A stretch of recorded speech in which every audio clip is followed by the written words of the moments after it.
जी। हाँ जी, क्या हाल है सर? बस बढ़िया। तो बता, बस बढ़िया सर। करें स्टार्ट जल्दी से। हाँ जी सर करते हैं। क्लास छुड़वा दी मैंने तेरी। अरे नहीं सर, कैंसिल ही हो गई थी, इंग्लिश की थी। क्या बात है, बढ़िया ही हो। हाँ जी सर। क्या किया था लास्ट क्लास में हमने? सर हमने सीखा था कि टाइम टाइम कैसे निकालते हैं, अगर एक्सट्रीम मीन से एक्सट्रीम पे जा रहा है या ऑब्जेक्ट, या हम्म। एक्सट्रीम से मीन पे आ रहा है, तो हम्म। कौन सी इक्वेशन हम यूज करते हैं, कैसे निकालते हैं ठीक है। सर। और हमने केसेस देखे थे, जैसे कि जब स्लो डाउन कब करेगा, जैसे हम्म। मीन से एक्सट्रीम जा रहा है तो स्लो डाउन करेगा, एक्सट्रीम से मीन पे आ रहा है तो फिर से स्पीड अप करेगा। ऐसे ठीक हमने है। केसेस देखे थे। ठीक है। फिर हमने सर क्वेश्चंस भी करे थे कि मिडवे से, जैसे अगर एक्सट्रीम से मिडवे पे आ रहा है तो कितना टाइम लेगा। T/6 और T/12 जैसे टाइम निकालना सीखे थे हमने, है ना? हाँ जी सर। और सर ठीक है। हमने एक और केस सीखा था कि मिडवे से एक्सट्रीम पे अगर हमें डायरेक्ट निकालना हो तो हम कैसे निकालेंगे। उसके लिए हमने वो एक जनरल इक्वेशन लिखनी सीखी थी, है ना? हाँ जी sir, a sine omega t plus 5। उस जनरल इक्वेशन के ऊपर एक क्वेश्चन है तेरे लिए। हाँ जी। सपोज एक पार्टिकल है और वो एसएच में एग्जीक्यूट कर रहा है हाँ जी। about suppose x is equal to 0 with the time period suppose 2 seconds। हाँ जी। किसी certain moment पे at a certain instant say t is equal to 0,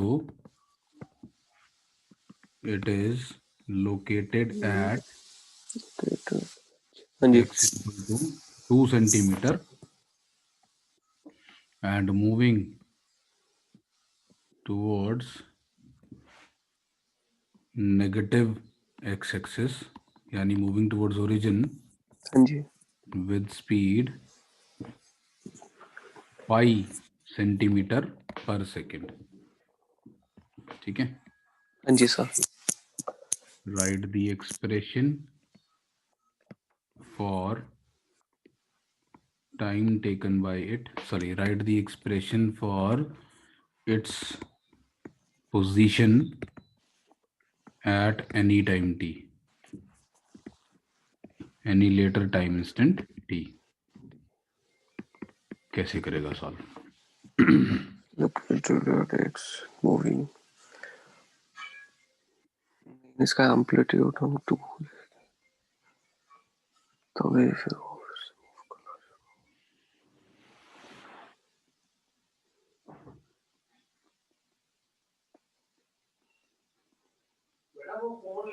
x is equals to 2 moving towards। हो गया एसएचएम कंप्लीट? ये चल रहा है अभी? सर मेन तो सबसे पहले हमें ये पता लगना पड़ेगा कि वो 2 सेंटीमीटर पे उसका एक्सट्रीम आया नहीं आया। नहीं आया होगा ना, क्योंकि उस समय वो जा रहा है, उसकी स्पीड दे रखी है। एक्सट्रीम पोजीशन पे तो वेलोसिटी 0 होती है।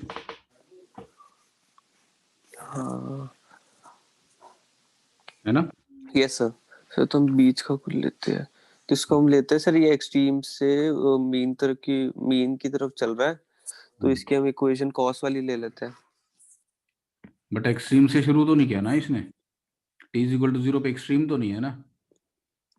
अगर टी इज इक्वल टू 0 पे, अगर टी इज इक्वल टू 0 पे मेन पोजीशन होती, हाँ जी। हम x is equal to a sine omega t मानते हैं ना। हाँ जी सर। अगर टी इज इक्वल टू 0 पे एक्सट्रीम। एक्सट्रीम पोजीशन है तो amplitude times cos omega t मानते हैं। हाँ जी सर। अदरवाइज क्या ले देंगे? Sir a sine omega t plus 5 तो x is equal to general a equation लेते हैं। Sine of omega t omega t plus plus 5। पाई, या फिर दूसरी वाली भी थी एक, a sine omega t plus b cos omega. Plus. हाँ जी सर। तो कोई भी पसंद कर ले, कौन सी पसंद करनी? पहली पहली वाली ले लेते हैं सर। चलो पहली वाली ले लेते हैं। ठीक है। Yes sir. इसमें अपने को ओमेगा मालूम है। ओमेगा होता है 2 pi by capital T, where T is time period. हाँ जी sir. Time period is given to be 2 seconds. 2 seconds. Omega तो हो गया पाई। हाँ जी। इसमें तो x is equal to a sine sine. Pi t plus pi हो गया। ठीक है। हाँ जी सर, अब इसमें दो अननोन बचे। ए और फाइव। अब ये दो अननोन ए और फाइव निकालने के लिए बाउंड्री कंडीशन चाहिए। बाउंड्री कंडीशन अपने को क्वेश्चन में दी हुई है।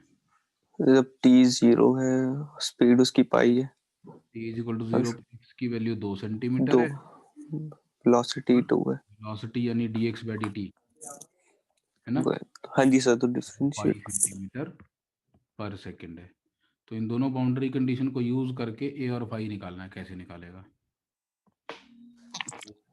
सोच।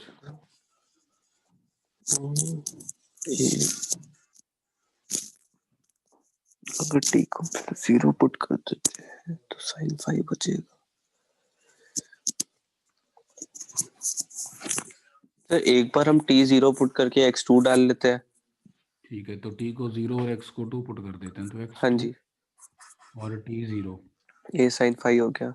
अब सर एस, अब ऐसे ही हम एक बार dx बाई dt को इसको डिफरेंशिएट करके पाई डाल देते हैं v की वैल्यू। dt कितना आएगा यहाँ से?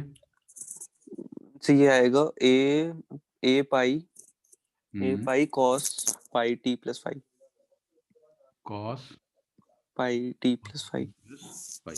5। अब इसमें वैल्यूज पुट करते हैं। टी हाँ इक्वल टू जी, 0 पे ये dx बाई dt पाई है हाँ जी, और ए पाई कॉस 5। है ना। हाँ जी सर, डिवाइड कर देते हैं, ए कैंसिल हो जाएगा। तो ध्यान से समझते हैं, हमने कुछ गलती की है। It is moving towards negative x axis, yes sir, हाँ जी, तो dx by dt minus pi लेना है। यस सर, ठीक है, हाँ जी, तो अगर मैं इन दोनों को डिवाइड कर दूंगा, हाँ जी, एक मैं ये सोच रहा हूँ डिवाइड करके tan फाई आ जाएगा। tan फाई से बेहतर है sin फाई और cos फाई निकालना। हाँ, चलो ऐसे कर लेते सर। तो -1 is equal to a cos phi हाँ जी, और 2 is equal to a sine phi, है ना। हाँ जी सर। अगर स्क्वायर करके ऐड कर दूं तो सर तो बी कैंसिल हो जाएगा। क्या, ए स्क्वायर बच नहीं, ए स्क्वायर बचेगा सर।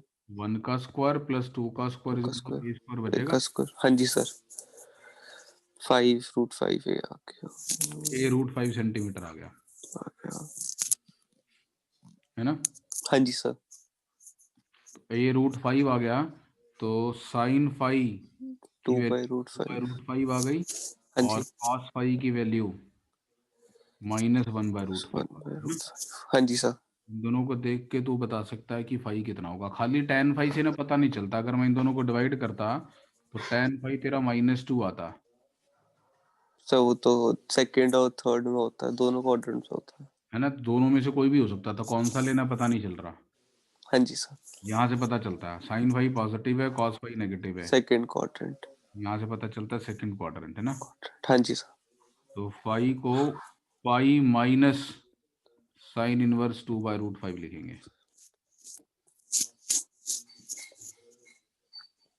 यस सर, ठीक है, यस सर, अच्छा क्वेश्चन था।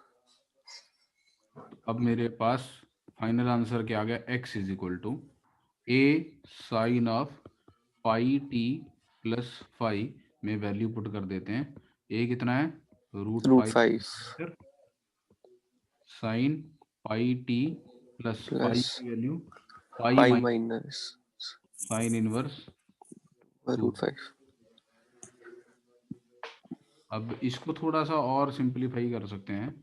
इसको √5 सेंटीमीटर, इसको ध्यान से देख, pi plus pi t minus हाँ जी, साइन 2 बाई 2 √5 सकते हैं ना। हाँ जी सर, लिख सकते और हैं। This is sine of 180 plus theta. Oh, sine of 180 plus theta is minus sine theta, है ना। हाँ theta, yes sir, third quadrant आ गया। तो एक्स आ गया -√5 sine of pi t minus sine inverse of 2 by root √5। 5।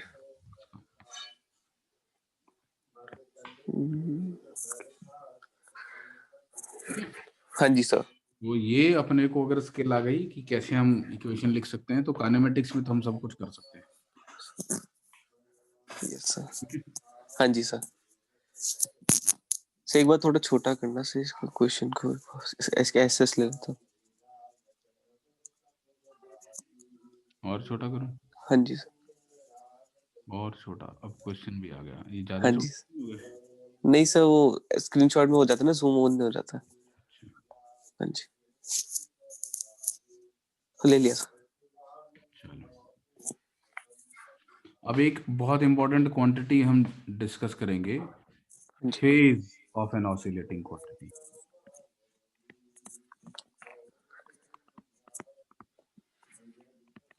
Phase of an oscillating. जो ये सिंपल हार्मोनिक ऑसिलेशंस हमारी चलती हैं, ये सिंपल हार्मोनिक ऑसिलेशंस में हमारी कोई भी फिजिकल क्वांटिटी, वो ऑसिलेटिंग क्वांटिटी पार्टिकल की डिस्प्लेसमेंट हो सकती है, पार्टिकल की वेलोसिटी हो सकती है, पार्टिकल की एक्सेलरेशन हो सकती है, सब ऑसिलेट कर रही हैं। जब पार्टिकल ऑसिलेट कर रहा है तो उसकी पोजीशन भी रिपीट कर रही है सिंपल हार्मोनिकली। हाँ जी। जैसे x equal to a sine omega t है, तो ये ऑसिलेट कर रही है, वेलोसिटी डिफरेंशिएट करके ए ओमेगा कॉस ओमेगा टी आएगी, हाँ जी। एक्सेलरेशन डिफरेंशिएट करके हाँ माइनस जी। ओमेगा पर साइन ओमेगा टी आएगी, है ना। हाँ जी सर। तो अगर मैं इनको ग्राफ में रिप्रेजेंट करूं तो तेरे को ना इनकी ऑसिलेशंस एक दूसरे के रिस्पेक्ट में कैसी हैं ये देखने को मिलेगी। तो मैं x t graph, v t graph और ए टी ग्राफ बनाता हूँ। हाँ जी। और x is equal to a sine omega t का ग्राफ मेरे को पता है, ऐसी ऑसिलेशंस का ग्राफ बनता है ना। हाँ जी सर साइन। और ये टी बाय 4 वाला टाइम आता है, ये टी बाय 2 वाला टाइम आता है, ये 3t/4 वाला टाइम, हाँ जी। और ये और टी। है ना। हाँ जी सर। अब वेलोसिटी का ए ओमेगा कॉस ओमेगा टी का ग्राफ बनेगा। तो कॉस ओमेगा टी का ग्राफ एक्सट्रीम से शुरू होता है, ऐसा, है ना। Yes sir. कॉस थीटा 1 से शुरू होता है ना। हाँ जी sir. Answer 0।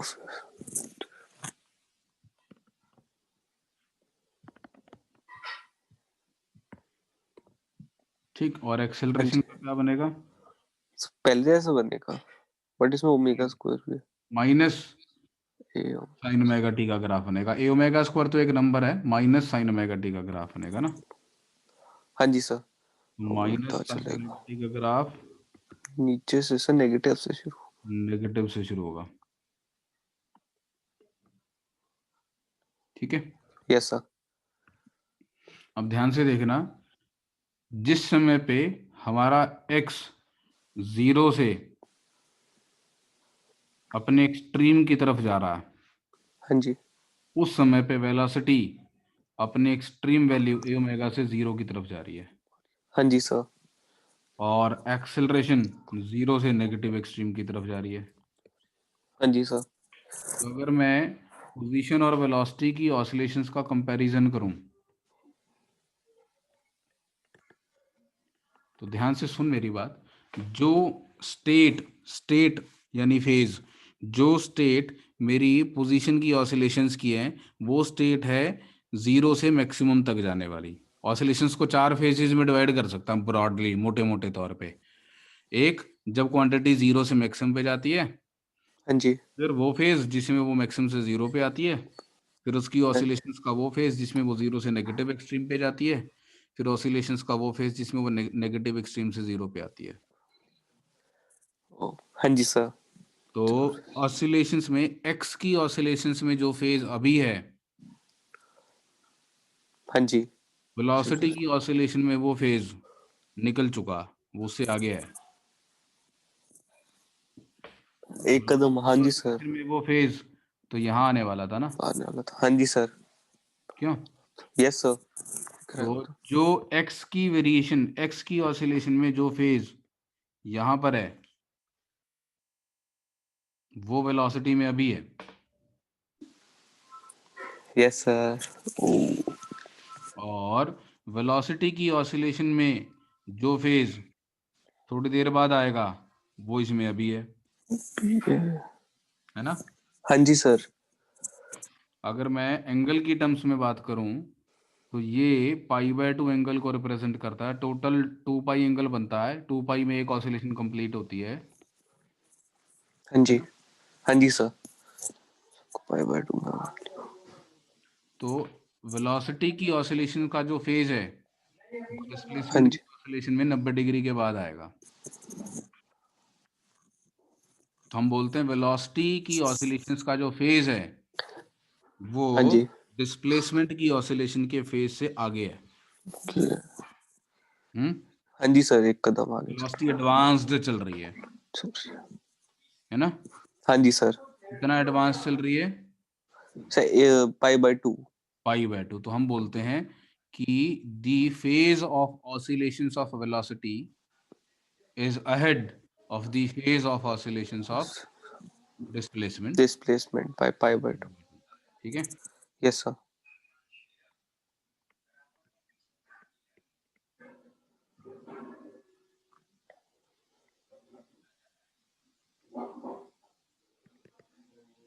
Is ahead by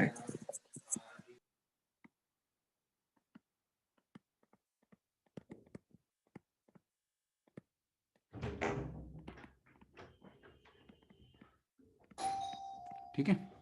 हाँ जी सर।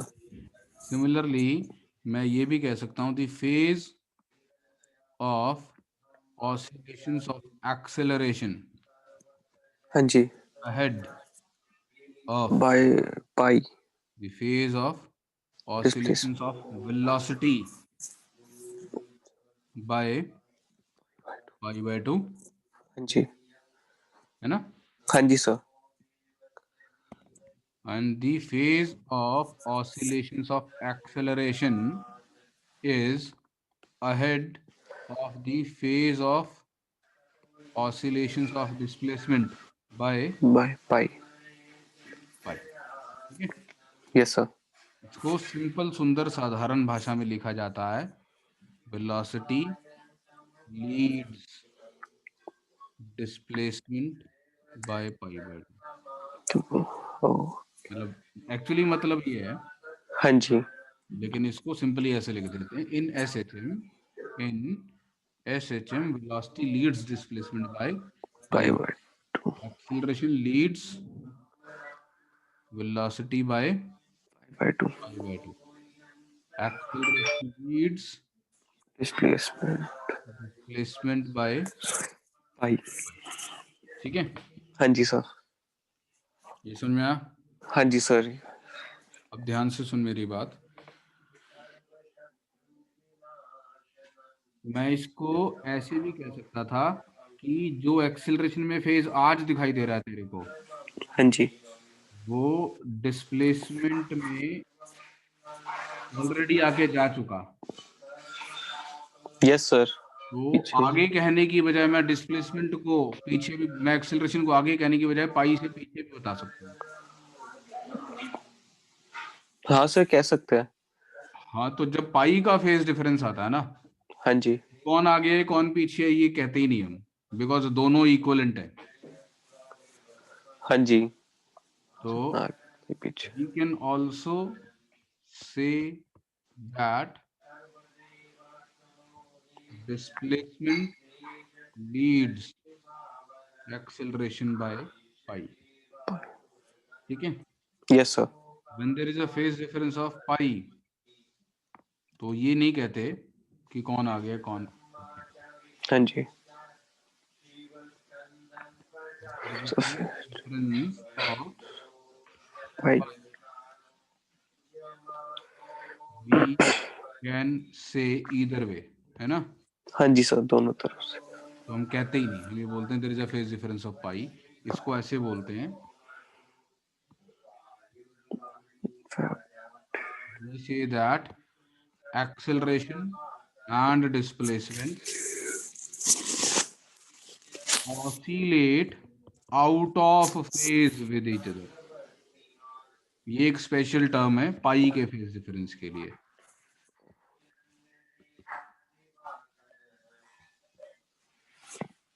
क्या कहते हैं? Position and acceleration they oscillate out of phase with each other. Out of phase का मतलब क्या है? तो ना कोई आगे ना कोई पीछे, हम्म ना कोई आगे ना कोई पीछे। एक तो ये चीज है, ना कोई आगे ना कोई पीछे। एक चीज ये है, ध्यान से देखना, जिसमें एक्स 0 से पॉजिटिव एक्सट्रीम की तरफ जा रहा है, वो हाँ 0 जी। से नेगेटिव एक्सट्रीम की तरफ जा रहा है, उल्टे चल रहे हैं। हाँ यस सर, चले दोनों 0 से ही है, बट लेकिन एक डायरेक्शन 0 से पॉजिटिव एक्सट्रीम की तरफ जा रहा है, और एक 0 से नेगेटिव एक्सट्रीम नेगेटिव की तरफ जा रहा है। जा ठीक है। रहा है। हाँ जी सर। तो ये एक इंटरेस्टिंग चीज है समझने के लिए, कि आउट ऑफ फेज एक बड़ी खास टर्म होती है जो स्पेसिफिकली इस तरीके की ऑसिलेशंस के लिए यूज होती है। ठीक है। Yes sir. पाई बाय 2 में ऐसा नहीं होता। पाई बाय 2 में अगर लीड कर रहा है तो लीड कर रहा है, लैग कर रहा है तो लैग कर रहा है।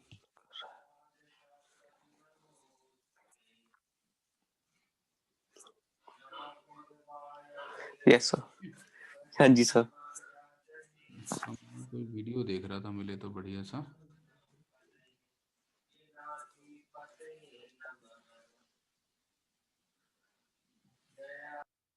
एक सेकंड होल्ड कर, शायद। हाँ जी सर।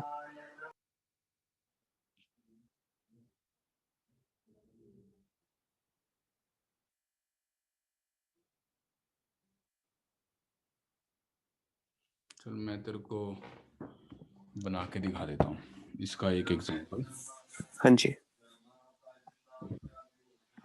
सपोज मेरे पास, मैं एक डेमोन्स्ट्रेशन यहाँ पे दे रहा हूँ आउट ऑफ फेज ऑसिलेशंस का। Yes sir. मान ले तेरे पास दो सिंपल पेंडुलम है, हाँ पेंडुलम जी। 1 एंड पेंडुलम 2। पेंडुलम 1 को मैंने साइड बेस डिस्प्लेस किया और रेस्ट पे छोड़ दिया। एट हाँ दी जी। सेम टाइम पेंडुलम 2 को मैंने यहाँ से डिस्प्लेस किया और रेस्ट से छोड़ दिया।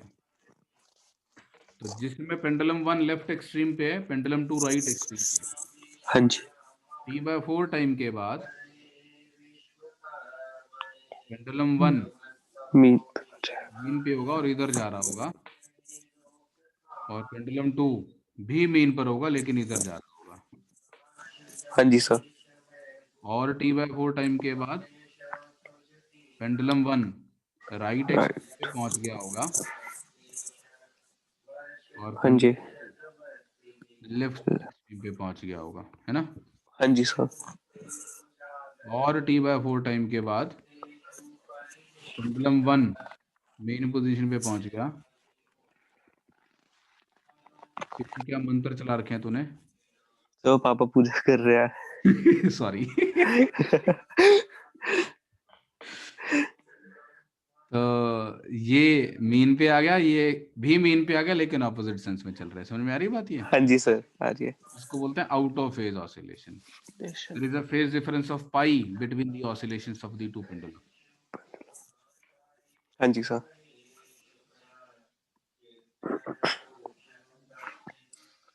Phase difference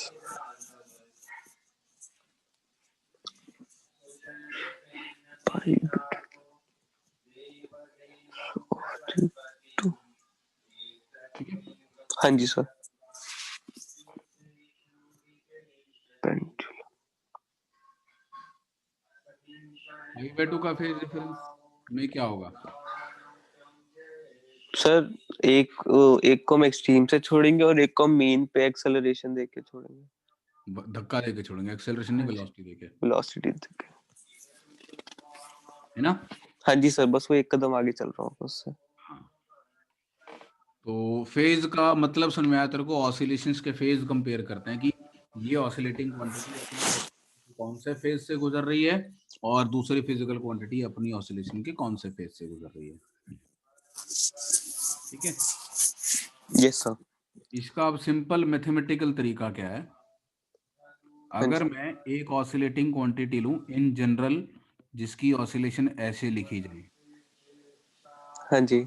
इसमें इस एंगल को हम बोल देते हैं फेज एंगल। और ये फेज एंगल डिसाइड करेगा कि वो अपनी ऑसिलेशन के कौन से फेज से गुजर रही है ना।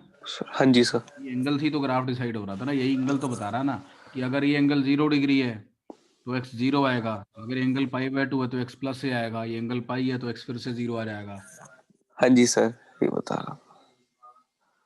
है ना। हाँ जी सर, करेक्ट। तो बोलते हैं फेज एंगल या फेज, मतलब आप बुक्स में इसको फेज एंगल वर्ड लिखा हुआ नहीं देखेंगे, इसको फेज बोल देते हैं। हाँ जी। Phase is mathematically represented by the angle omega t plus phi, ठीक है। Yes sir. अब अगर मेरे पास x की इक्वेशन है suppose a sine omega t, ठीक है, हाँ जी। डिफरेंशिएट करके वेलोसिटी कितनी आएगी, a omega a omega cos omega t. Cos omega t, है ना। हाँ जी। अब cos omega t, we know that cos theta can be written as sine of 90 plus theta. हाँ जी सर, लिख सकते हैं। नहीं, 90 माइनस थीटा भी लिख सकते हैं, लेकिन अगर मैं 90 माइनस थीटा लिखूंगा तो मज़ा नहीं आएगा। मज़ा क्यों नहीं आएगा, क्योंकि फिर वो ओमेगा टी का साइन फ्लिप हो जाएगा। अगर मैं इसको पाई/2 माइनस ओमेगा टी लिख देता तो वो ओमेगा का साइन बदल जाता, और ओमेगा का साइन बदल जाता तो वो सेंस ही उल्टी हो जाती है ऑसिलेशन की। हाँ जी सर। अब यहाँ ध्यान से देख, डिस्प्लेसमेंट का फेज एंगल कितना है, omega t. Omega T. Oscillation का फेज एंगल कितना आ रहा है, वेलोसिटी की ऑसिलेशन का फेज एंगल कितना आ रहा है, ओमेगा टी प्लस पाई/2 यानी वेलोसिटी लीड्स बाय पाई/2। ठीक है। Yes sir. एक्सेलरेशन डिफरेंशिएट करके आएगी minus a omega square sine of sine omega, omega. इसको लिख सकते हैं a omega square sine of omega t plus pi, लिख सकते हैं sine 180 plus theta minus sine theta होता है। हाँ जी सर, लिख सकते। इसको मैं a omega square sine of omega t minus pi भी लिख सकता हूँ। ध्यान से देख, sine of omega t minus pi को पहले तो मैं माइनस बाहर निकाल लेता हूँ, हाँ जी। Sine of pi minus omega t बन जाएगा, हाँ और जी, साइन 180 माइनस थीटा तो साइन थीटा ही होता है, वो भी सेम ही आया। तो sine omega t plus pi लिख या माइनस पाई लिख, हाँ जी। दोनों minus sine Yes. Omega t आते हैं ना। हाँ जी सर। तो यहाँ मैथमेटिकली। पे माइनस माइनस और साइन ओमेगा टी, हाँ तो जी। ओमेगा टी प्लस पाई भी लिख सकते हैं और sign omega t minus pi भी लिख सकते हैं। हाँ जी। अब डिस्प्लेसमेंट का फेज एंगल कितना था, ओमेगा टी, हाँ जी, पाई आ गया है तो उसका फेज एंगल कितना आ रहा है, omega omega T T pi plus pi. या फिर ओमेगा टी माइनस पाई। हाँ जी। आप ये भी कह सकते हो acceleration leads displacement by pi, और acceleration lags displacement by pi. हाँ जी सर। लीड और लैग का मतलब समझ आता ना। हाँ जी सर, या तो आगे फिर या तो पीछे। हाँ, तो लीड्स एक्स बाय पाई, और we say that A lags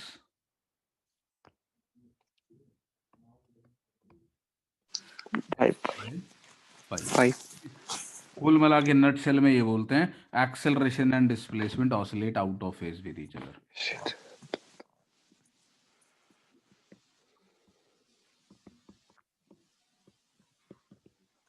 out of face.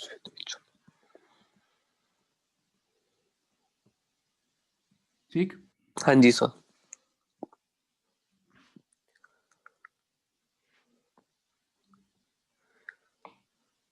Clear है।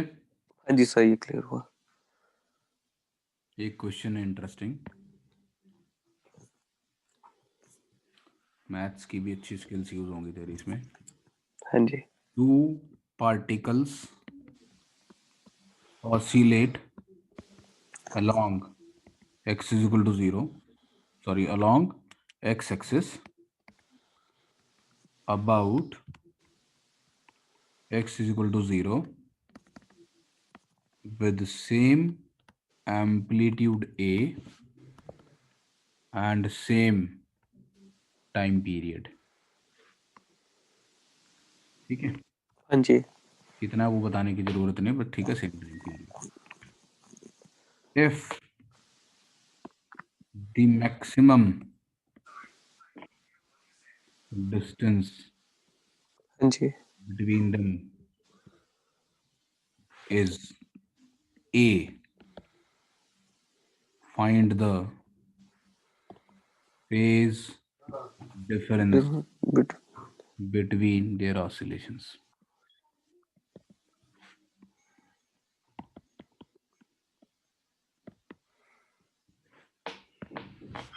मैं तेरे को आइडिया देता हूं, अगर दो पार्टिकल्स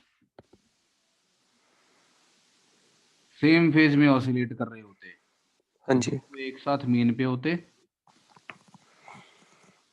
एक साथ ही सी- एक्सट्रीम पे होते, दोनों इकट्ठे ऐसे जाते, हाँ जी। फिर एक साथ वापस आते, फिर एक साथ x इक्वल टू माइनस ए पर जाते, हाँ जी। और फिर एक साथ वापस आ जाते, हमेशा साथ साथ चलते हैं ना।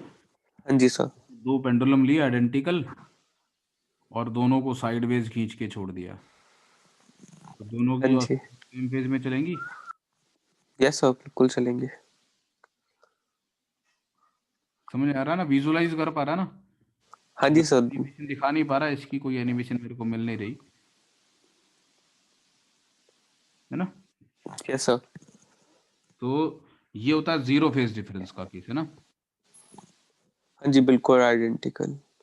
और अगर इनके बीच में 180 डिग्री का फेज डिफरेंस होता, तो जिसमें एक पार्टिकल मीन पर होता, पार्टिकल वन मीन पर होता, उसमें पार्टिकल टू भी टू मीन पी पर में होता, होता। हाँ लेकिन जी। पार्टिकल वन इधर जा रहा होता और टू इधर जा रहा होता, यस सर, है ये ना। तो है। हाँ जी। T is equal to zero पे, फिर t is equal to T by four पे, t is equal to T by four पे, जो ये वाला पार्टिकल है ये यहाँ पहुंच गया होता, पॉजिटिव एक्सट्रीम। यस सर, और ये यहाँ नेगेटिव। पहुंच गया होता, है ना। हाँ जी सर। तो ये ए इधर चला गया होता और ये इधर, उसके बाद ये वापस आना शुरू कर देते ना।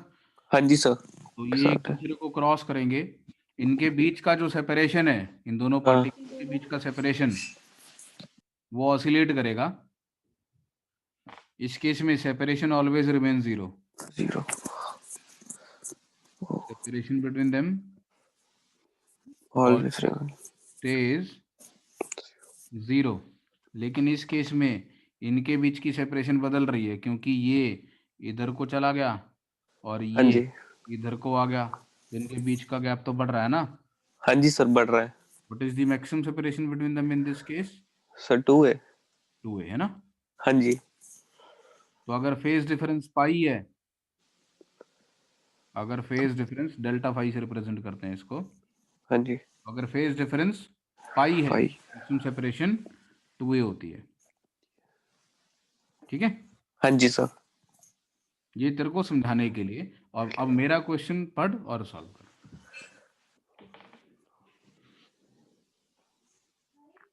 मैक्सिमम डिस्टेंस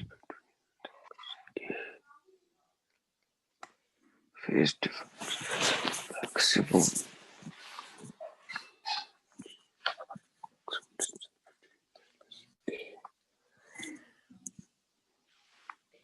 एक एक एक्सट्रीम पे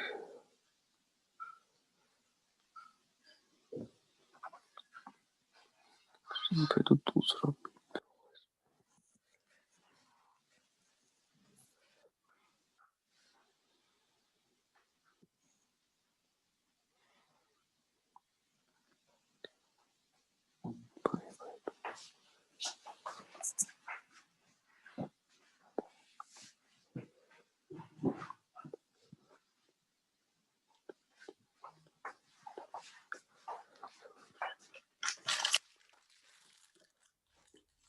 सर पाई बाय टू होगा।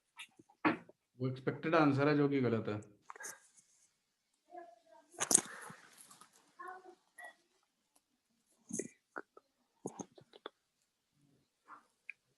मैथमेटिकली सॉल्व करना पड़ेगा, ये तो विजुलाइज करके नहीं सॉल्व कर पाएगा इस क्वेश्चन को। अच्छा विजुलाइज करने के लिए बहुत जबरदस्त वाला विजन चाहिए, जो अभी है नहीं तेरे पास, क्योंकि तुम लोग ये जो ट्रिगोनोमेट्री वाली जो वैल्यूज हैं, साइन कॉस, इसके बारे में ना बहुत ज़्यादा ध्यान से सोचते नहीं हो।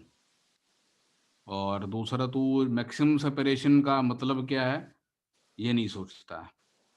तुझे ऐसा लग रहा है कि आंसर π/2 होगा, क्योंकि अगर π/2 का फेज डिफरेंस होता है तो जिस समय एक पार्टिकल मीन पे होता है उस समय दूसरा पार्टिकल एक्सट्रीम पे होता है ना। Yes sir. ये बात ठीक है कि जिसमें अगर फेज डिफरेंस π/2 है 1 और 2 में, तो एक पार्टिकल तो x इक्वल टू 0 पे है हाँ जी। और दूसरा x इक्वल टू a पर है। ये पर है, हाँ जी। अब मुझे ये बता, क्या इस समय इनके बीच की सेपरेशन मैक्सिमम है? नहीं सर। क्यों? अगर दो चीजों के बीच की सेपरेशन मैक्सिमम है, ऐसे समझते हैं, साधारण फिजिक्स लगाते हैं, हाँ अगर जी। दो पार्टिकल एक स्ट्रेट लाइन में चल रहे हो, इनके बीच की सेपरेशन x है, ठीक है। हाँ जी। अगर इसकी वेलोसिटी v1 है और इसकी वेलोसिटी v2 है, तो x का रेट क्या होगा चेंज करने का? तो V2 minus V1। Yes, v2 minus v1 होगा, V1। है ना। हाँ जी, रिलेटिव वेलोसिटी। अब अगर x मैक्सिमम है तो उसका डेरिवेटिव 0 होना चाहिए, यस सर, 0 होना चाहिए। तो रिलेटिव वेलोसिटी 0 होनी चाहिए। होनी चाहिए सर। क्या तेरे को इस समय इनकी रिलेटिव वेलोसिटी 0 दिख रही है? नहीं सर, ये दूसरी की तरफ आ रहा वेलोसिटी तो 0 है, ब्लू वाले की तो, क्योंकि वो एक्सट्रीम पे है। है। हाँ जी। अब दूसरे वाले की वेलोसिटी इधर भी हो सकती है, इधर भी हो सकती है, मुझे पता नहीं वो किधर जा रहा है। इनफैक्ट दोनों केस आते हैं, पाई यस बाय टू सर। की ऑसिलेशंस में दोनों केस आते हैं। अगर मैंने एक पेंडुलम को यहाँ से छोड़ा और एक पेंडुलम को यहाँ से छोड़ा और ये इधर जा रहा है मान लो, हाँ जी। तो थोड़ी देर बाद ये यहाँ होगा और इधर जा रहा होगा, और ये यहाँ होगा और रेस्ट पर होगा ना। हाँ जी सर। एक केस ये हो गया कि ये एक्सट्रीम पे है और ये मीन पे है और इसकी वेलोसिटी 0 है और ये इधर जा रहा है। और एक केस हो गया ये कि जिसमें ये मीन पर है, इधर जा रहा है, और ये एक्सट्रीम पर है। हाँ यस तीन सर। पॉसिबिलिटी हो सकते हैं ना, वो दूर भी जा रहे हो सकते हैं, पास भी आ रहे हो सकते हैं ना। हाँ जी सर। तो इसका मतलब ये तो पक्की बात है कि इस समय इनके बीच की सेपरेशन मैक्सिमम नहीं है ना। हाँ जी सर, पक्का। तो इनकी ऑसिलेशंस का फेज डिफरेंस π/2 तो नहीं है, क्योंकि this is not the maximum separation. सब π/2 में, बट मैक्सिमम जो सेपरेशन होती है वो ए होती है। यार वो तो मैंने क्वेश्चन ही पूछा कि अगर मैक्सिमम सेपरेशन ये है तो फेज डिफरेंस कितना होगा, और मैं उसको बोल रहा हूँ π/2 नहीं होगा। अब तू मेरे से पूछ रहा है कि सर π/2 में मैक्सिमम सेपरेशन ये होती है क्या? वैसे ये पूछा था कि π/2 में फिर कितनी होती है हाँ, ये separation? पूछना कि कितनी होती है। होती अच्छा चल, ये मान लेते हैं हाँ ये जी। इधर जा रहा है, तो अभी सेपरेशन और बढ़ रही होगी। यस सर, बढ़ रही होगी। इसकी स्पीड घट रही होगी हाँ जी, और इसकी और बढ़ इसकी रही बढ़ रही होगी। होगी। हाँ जी।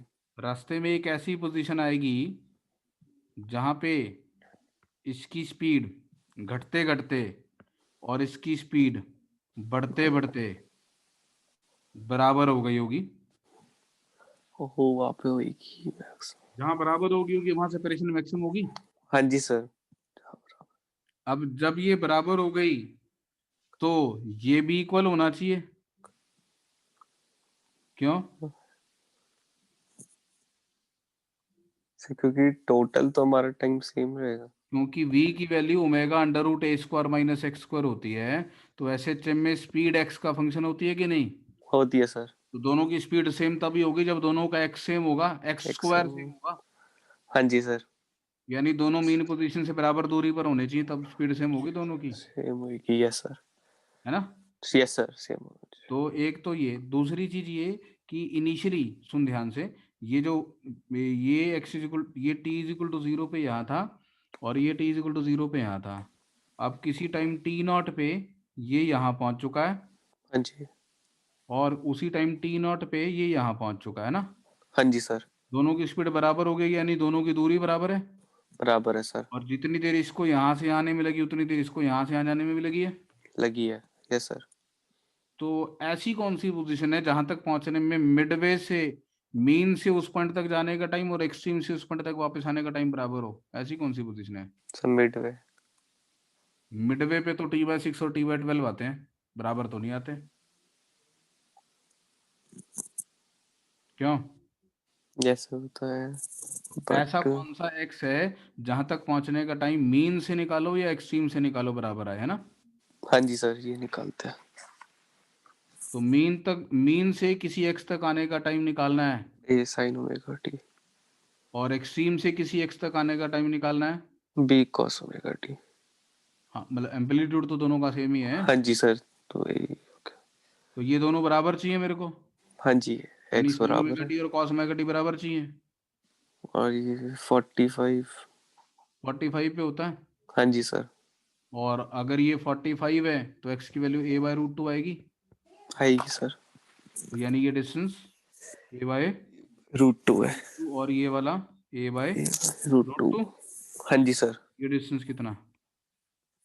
ये हो गया 2a/√2। तो √2a। 2a।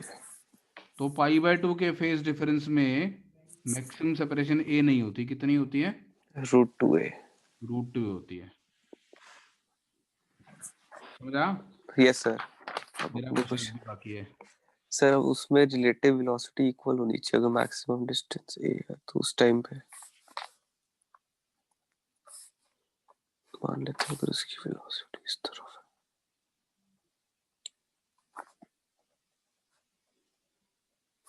इस तरफ।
जिस समय उनके बीच की सेपरेशन मैक्सिमम है उस समय उनकी रिलेटिव वेलोसिटी 0 होनी चाहिए। हाँ जी सर वही किया है। यानी दोनों की वेलोसिटी सेम होनी चाहिए। सर वही उनको इक्वल कर दिया वेलोसिटी dx/dt दोनों को। की वेलोसिटी सेम तब होगी जब दोनों मेन पोजीशन से सेम दूरी पर होंगे। हाँ जी सर। यानी एक इधर होना चाहिए और एक और एक इधर होना चाहिए, हाँ जी। सेम डिस्टेंस पे, है ना? हाँ जी सर। तो अगर ये मैक्सिमम सेपरेशन है तो इसमें दोनों सेम दूरी पर होने चाहिए और ये दूरी अपने को दे रखी है a है, हाँ जी सर। यानी a/2 है ये। हाँ जी। क्यों भाई? Yes sir confirm. क्यों? और ये भी a/2 है। a/2 है। यानी एक x is equal to +a/2 पर लोकेटेड है, दूसरा -a/2 पर लोकेटेड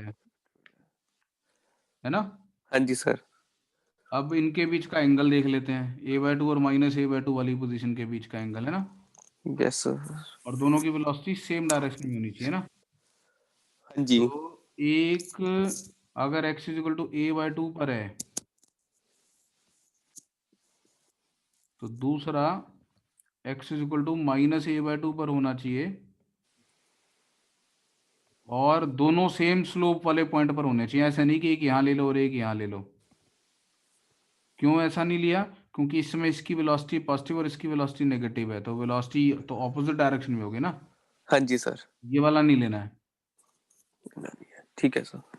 और ये तो दोनों +a/2 पर ही हो गए, वैसे भी गलत है। एक +a/2 पर लेना है, दूसरा नेगेटिव a/2। -a/2 पर लेना है। तो ये भी नहीं ले सकते। तो -a/2 के कॉरस्पॉन्डिंग एक ये पॉइंट आता है और एक ये पॉइंट आता है ना, हाँ जी सर। 3 और 4। तो 3 पे वेलोसिटी ऐसी होगी, 4 पे वेलोसिटी ऐसी होगी, है ना? हाँ जी सर 4 ले सकते हैं। हाँ तो या तो 1 और 4 ले या 2 और 3 ले। 3 ले। Okay sir. तो 2 और 3 ले लेते हैं पहले। हाँ जी ठीक है। अब ये एंगल कितना होगा? ये 180 डिग्री होता हाँ जी सर, ये तो और ये 170 150 डिग्री होता, साइन 150 डिग्री 1/2 होता, होता है। हाँ जी सर। तो ये 30 डिग्री हुआ ओके यस सर। और ये भी 30 डिग्री हुआ, 30। तो 60 डिग्री आंसर आ गया। हाँ जी सर। तो इनकी ऑसिलेशंस का phase difference 60 degree. 60 degree by ठीक है, 1/3। Yes sir. समझ आ रहा है? हाँ जी सर आ रहा है। अगर 1 और 4 ले लेता तो ये एंगल तो 30 डिग्री होता हाँ जी। और इधर से ये एंगल 30 होता ना, यस सर, वो वाला ये होता। 330 होता है ना। Yes sir. तो phase difference 330 degree minus 30 degree यानी कि 300 डिग्री है ना। यस सर, ठीक हो। फेज डिफरेंस 300 डिग्री को 300 डिग्री नहीं लिखते, फेज डिफरेंस को 0 से पाई के बीच में रिपोर्ट करते हैं। तो अगर एक जना 300 डिग्री आगे है तो दूसरा 60 डिग्री पीछे कह सकते हो कि नहीं आप? कह सकते हैं सर, 360 माइनस 300। है ना। हाँ जी सर, कह सकते हैं। तो 300 डिग्री के एंगल को माइनस 60 डिग्री के एंगल भी तो रिपोर्ट कर सकते हैं। कर सकते हैं, कर सकते हैं हाँ तो phase difference will be 60 degree. Sir. ठीक है। Yes sir. अब ये तो मेरे को दिख रहा था डेटा, जल्दी जल्दी मैंने 30 बता दिया। सिंपल मैथ से कैसे सॉल्व करेंगे इसको, तेरे को मैंने अभी ग्राफिकल लॉजिकल एनालिसिस बता दिया, मैक्सिमम सेपरेशन के बारे में कैसे सोचना है ना। हाँ जी सर। अब इसको क्वेश्चन को मैथमेटिकली सॉल्व करते हैं। मैथमेटिकली सॉल्व करने के लिए क्या करें, हम ये कह देते हैं कि दोनों की ऑसिलेशन का फेज डिफरेंस फाई है, मान लेते हैं। हाँ जी। क्लियर कर दूं? यस सर, कर दीजिए। Let phi be the phase phase. Difference. इसका मतलब ये है कि अगर एक पार्टिकल की displacement equation A sine omega t है तो दूसरे पार्टिकल की displacement equation A sine of omega t plus phi होनी चाहिए। इसका फेज एंगल ओमेगा टी होगा और इसका phase angle omega t plus phi होगा, तो दोनों का हाँ फेज जी। फाई आ जाएगा, है यस ना। सर। एम्पलीट्यूड क्वेश्चन में गिवन था सेम है, ओमेगा दोनों का सेम लिखा मैंने क्योंकि टाइम पीरियड भी सेम दिया हुआ था। सेम दिया होता। हाँ जी। अब इन दोनों के बीच की सेपरेशन तो x2 माइनस x1 होगी ना। हाँ जी sir. So separation will be x2 minus x1, that is a sine of omega t omega phi minus a A. sin omega t। ठीक। Right sir. अब दो तरीके हैं इसको सॉल्व करने के। एक तो तरीका है कि आप इस एक्सप्रेशन का मैक्सिमा निकाल दो और उसको a के बराबर कर दो। हाँ Now ji. we know that x takes up a maximum value of a, है ना। तो हाँ अगर जी। ए वैल्यू अटेन करता है मैक्सिमम तो आपने इस फंक्शन का मैक्सिमा को ए के बराबर करना है। उसके लिए मैथ्स कैलकुलस भी लगा सकते हो, ट्रिग्नोमेट्री भी लगा सकते हो, क्या पसंद करेगा? तो कैलकुलस कर लेते हैं। कैलकुलस कर लेते हैं। तो when x is maximum d x by d t durability zero. Must be zero, relative velocity must be zero. Zero yes sir. तो d x by d t हो जाएगा a a omega cos of cos. Omega t plus five हाँ minus जी। Omega cos of omega t. Differentiate कर दिया, हाँ जी sir. Equal to zero के। जीरो कर दिया। यहाँ से मेरे पास आ गया cos of omega t plus five must be equal to cos of omega t, omega t. है ना। Yes sir. तो या तो फाइव जीरो, यस सर। तो फाइव अगर जीरो होगा तो एक्स की वैल्यू जीरो ही आ जाएगी। हाँ जी सर। अगर तो वो 5 जीरो। मिनिमम का केस है, d x by d t तो मैक्स मिनिमम दोनों पे ही जीरो होता है ना यार। हाँ जी sir. Five is equal to zero is going to be a condition for minima. तो five is equal to zero तो सॉल्यूशन नहीं लेना है इसका, है ना, हाँ जी सर। हमको तो मैक्सिमा के लिए लेना है। हाँ जी है।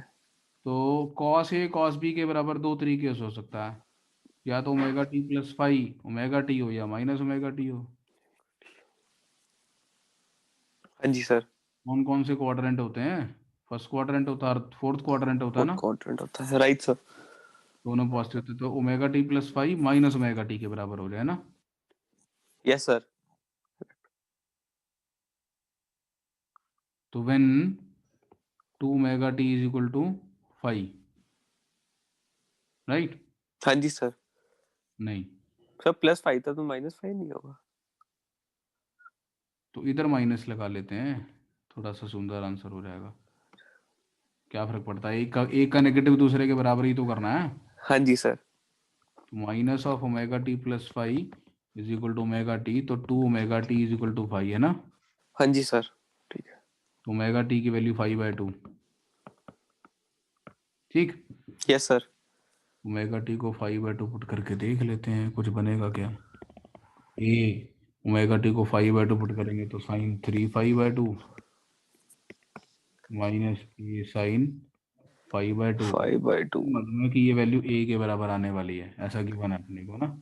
हाँ जी। वैल्यू ए होती है। कैलकुलस से तो डरावना हो जा रहा है, फिर भी चलो अब पंगा ले रही है तो सॉल्व करते ही हैं। तो 1 is equal to sine 3 5/2 minus sine 5/2। 2। हाँ जी बहुत ही डरावना है, मन नहीं कर रहा है इसको सॉल्व करने का। सर, ट्रिक यूज कर लो, छोड़ दो इसको।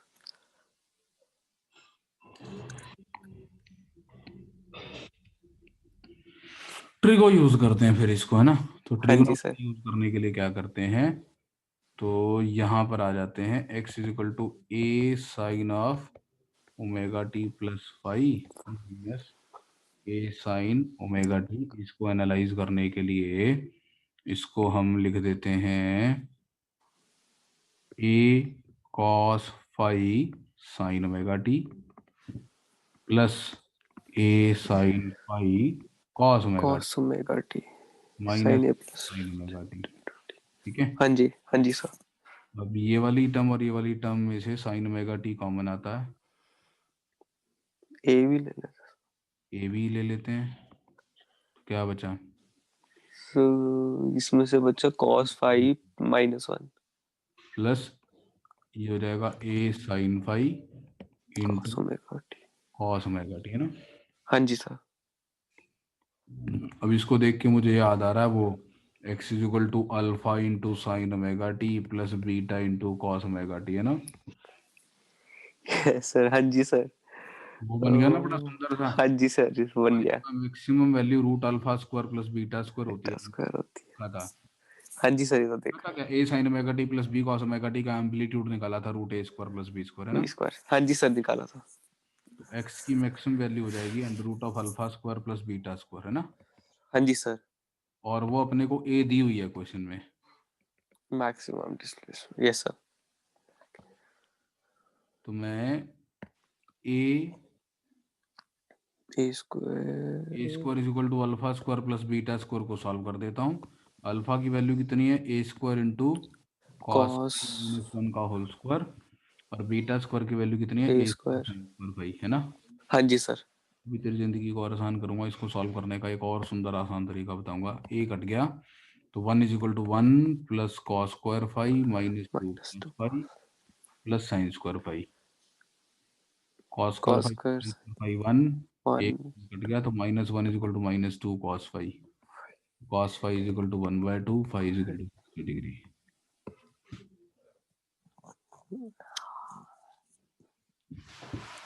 Yes sir. ठीक है। यस सर, बढ़िया। थोड़ी सी ये जो मेहनत करनी पड़ी ना, ये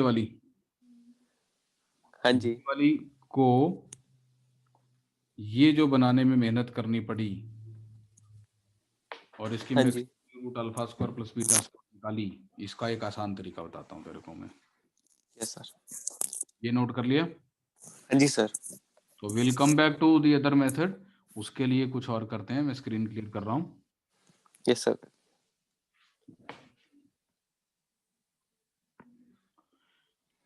हम एक क्वांटिटी पढ़ेंगे, फेजर।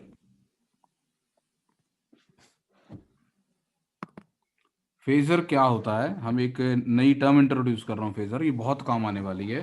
तो इंजीनियरिंग में और जहां पर भी ऑल्टरनेटिंग क्वांटिटीज के साथ डील करेंगे साइन कॉस, वहां पे ये बहुत यूजफुल कॉन्सेप्ट है और ये बड़ा अच्छा मेथड है ऑल्टरनेटिंग क्वांटिटीज को ऐड या सब्ट्रैक्ट करने के लिए। हाँ जी। हम क्या कर रहे हैं, phasor, phasor is a vector drawn such that its projection on y axis, मतलब उसका y कंपोनेंट, वेक्टर का y component, projection on y axis का मतलब y कंपोनेंट है ना, हाँ जी sir. Represents the oscillating quantity. ठीक है, हाँ जी। सपोज मेरे पास कोई भी ऐसे ही एक ऑसिलेटिंग क्वांटिटी है q that oscillates according to this equation. ठीक, हाँ जी। हम इस ऑसिलेटिंग क्वांटिटी को रिप्रेजेंट करने के लिए एक वेक्टर ड्रॉ करते हैं और उस वेक्टर को इस तरीके से ड्रॉ करना है कि उस वेक्टर का जो प्रोजेक्शन हो वाई एक्सिस के ऊपर, यानी उसका जो वाई कंपोनेंट है, हाँ जी। ये लिख ले या ये लिख ले ना, हाँ जी। ये वाई कंपोनेंट जो है ये क्यू को रिप्रेजेंट करना चाहिए। क्यू है कितना, Q not sine sine theta omega t plus five है ना। फाई। Yes sir. उसके लिए बड़ा सिंपल सा तरीका, आप इस वेक्टर की लेंथ ले लो क्यू नॉट और इसका एक्स एक्सिस के साथ एंगल ले लो omega t plus five, phi. Yes sir. है ना। कोई भी हाँ जी वेक्टर के सर। साथ जिसकी लेंथ ए है उसका एंगल अगर एक्स एक्सिस के साथ थीटा है और वाई एक्सिस के साथ 90 माइनस थीटा है तो इसका ये वाला कंपोनेंट ये साइन थीटा आता है ना, तो Q not into sine of omega t plus y, ये वाला कंपोनेंट ए कॉस थीटा आता है। हाँ जी सर। तो किसी भी ऑल्टरनेटिंग क्वांटिटी के लिए हम एक वेक्टर बना सकते हैं। अब इस वेक्टर को हम बोल रहे हैं फेजर। अब तुम्हें इस वेक्टर की खासियत समझनी है, ये वेक्टर का जो एक्स एक्सिस के साथ एंगल है वो ओमेगा टी प्लस फाइव है, तो ये हाँ एंगल तो जी। टाइम के साथ बदल रहा होगा। यस सर, डेफिनेटली बदल रहा होगा। अगर ये एंगल टाइम के साथ बदल रहा होगा इसका मतलब ये वेक्टर अपने को रोटेट करता हुआ दिखाई देगा ओरिजिन के about with angular velocity omega,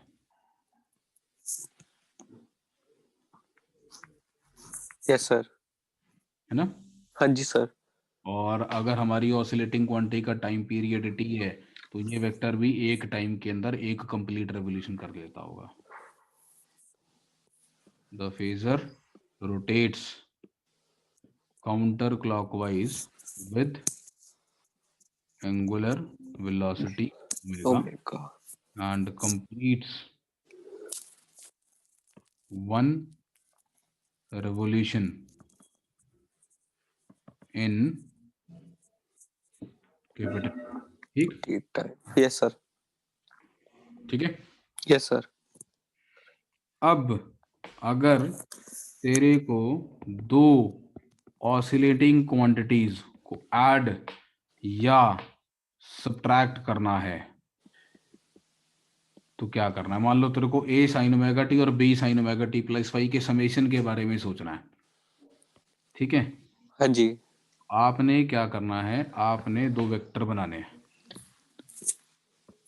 एक वेक्टर बनाओ जिसकी लेंथ हो ए और ये एंगल हो ओमेगा टी, तो इस वेक्टर की जो प्रोजेक्शन आएगी वाई एक्सिस पे वो पहले एक्सप्रेशन को रिप्रेजेंट करेगी, यस सर। है ना। हाँ जी सर।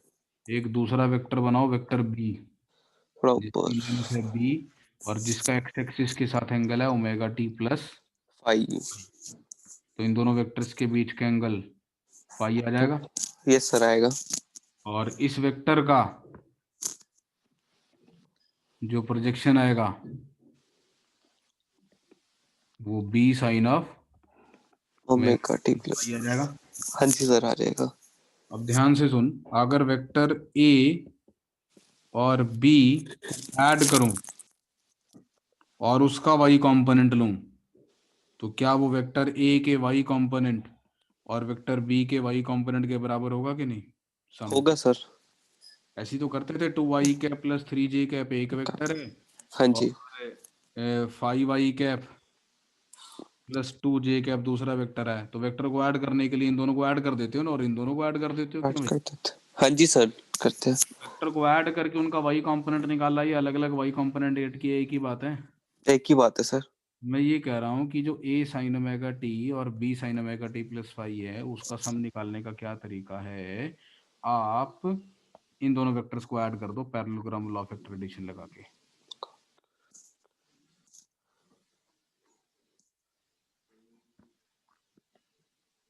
तो ये पैरेललोग्राम बना लिया हाँ और जी, इनका रिजल्टेंट निकाल लिया r, ठीक है। हाँ जी, और इसका जो y कंपोनेंट होगा वो हमारा a sine omega t plus plus. b sine of omega t plus phi को रिप्रेजेंट करेगा, यस ठीक सर, है। डेफिनेटली, हाँ जी। अब r तो मैं निकाल सकता हूँ ज्योमेट्री से, मेरे को वेक्टर a और वेक्टर b का एंगल दिख रहा है फाई। हाँ जी, तो r की वैल्यू होगी under root of A square plus B square plus two A B cos phi, right sir. है ना। Yes sir. और ये एंगल थीटा भी मेरे को निकालना आता है, tan theta is equal to B sine phi upon A plus A plus cos B phi, cos phi. याद है। यस सर, ये तो याद है सर। और अब वेक्टर r का x एक्सिस के साथ कितना एंगल बन गया? आर का x sir theta plus omega T. Theta plus omega T, यानी कि ये जो सम है इसको मैं लिख सकता हूँ r sine of omega t plus theta, theta, right sir. Where r is given by this formula and theta is given by this formula, हाँ जी, ठीक है। Yes sir. समझ आई बात? हाँ जी सर। तो a sine omega t plus b sine omega t plus phi can be written as r sine of omega t plus theta, where r is root of A A square plus plus b b. Square plus 2ab cos five, phi ये वाला angle था इनका phase difference, हाँ और जी, theta is given by tan theta is equal to b sin phi upon A plus b a plus b cos cos five, phi. ठीक है। हाँ जी सर। अगर सब्ट्रैक्ट करना है तो वेक्टर्स को माइनस कर देंगे, यस सर, माइनस करेंगे तो यहाँ माइनस आ जाता है वेक्टर आ एडिशन, जाता। याद है, हाँ जी सर। ठीक है। Yes sir. ये नोट किया अच्छे से, ठीक है, अभी नोट नहीं किया सर, क्लास के बाद कर लूंगा। ठीक है। अब मैं उस क्वेश्चन पे आता हूँ वापस। मैंने उस क्वेश्चन में लिखा था कि x है, एक पार्टिकल ऑसिलेट कर रहा है इस इक्वेशन के अकॉर्डिंग, और दूसरा पार्टिकल ऑसिलेट कर रहा है इस इक्वेशन के अकॉर्डिंग, मुझे फाई निकालना था, है ना। हाँ जी, और मुझे ये गिवन था कि उनके बीच की मैक्सिमम सेपरेशन का एक्सट्रीम वैल्यू a है ना। हाँ जी, हाँ जी तो सर। पहले मैं x2 माइनस x1 लिख लेता हूँ, x2 माइनस x1 हो जाएगा a sine of omega t plus five minus a sine omega t, right. Right sir. Now this can be written as r sine of omega omega t t plus plus theta, theta. where r is square root of a a square plus b plus square. a square, क्योंकि इसमें b भी यही है, हाँ जी, minus 2ab cos five, आई। है ना। हाँ जी sir. a common, 1 plus 1 2 minus 2 cos cos five. Five, यानी कि इसकी मैक्सिमम वैल्यू ये आ गई सीधे। यस सर, आ गई। और according to the question r की वैल्यू a दी हुई है, ये दे रखी, यस सर। r को a के बराबर कर देते हैं, ए से गया, रूट इधर आया, स्क्वायर हुआ। Minus 2 cos five one. Equal to 1, yes sir. cos five two. Must equal to 1/2, five is oh, equal आ टू गया। डिग्री, ठीक है। Yes sir. तो ये ट्रिको है, वेक्टर्स लगा के, कैलकुलस से ज्यादा बेहतर है ट्रिको में ना वेक्टर्स लगा के एडिशन करना, और ये बहुत इंपॉर्टेंट है, ये काम आता है बहुत ज्यादा, यस सर, बढ़िया था। ठीक। Yes sir, correct. कहाँ तक हो गया स्कूल में एसएचएम? सर काफी ज्यादा ही हो गया, मैं वेव शुरू हो गया सर। खत्म हो गया SHM? Pendulum, spring block system सब पढ़ा दिए? Kinetic yes energy, sir. Potential energy? हाँ जी सर, सब हो गया। पता यार नहीं क्या ही कर रहे हैं। मुझे तो अभी टाइम लगेगा। कोई नहीं सर, आराम से चलते हैं, हम तो मार्च में पेपर है ना। चलो ठीक है, ठीक है हाँ जी चल। सर। हाँ जी। आज के लिए इतना बहुत है, कर इसको प्रैक्टिस अच्छे से। हाँ जी sir. Okay bye sir. Bye बेटा।